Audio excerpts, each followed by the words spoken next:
lalabas sila sa dagat, mayroong hanap buhay yung mga mangingisda, yung mga nagtitinda ng isda. Ang pangunahing kabuhayan ng ating bansa ay ano? Isda. At hindi lang po tao ang kumukonsuman ng isda.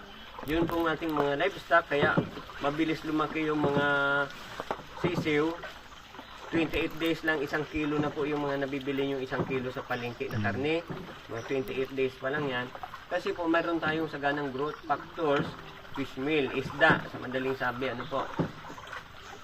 At ang isang isda, ang isang mother fish, mangingitog siya, milyones po na itlog, pero ang masusurvive sa kanila mga 4,000 hanggang more than 5,000.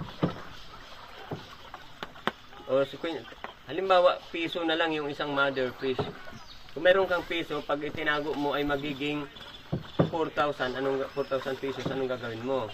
Di ba magtatago ka maraming piso, 1,000 pesos na kaagad para maging 4 million after 6 months.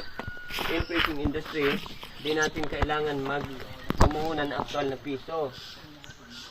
Yan po ulit yung ma'am, yung nakita nyo kanina.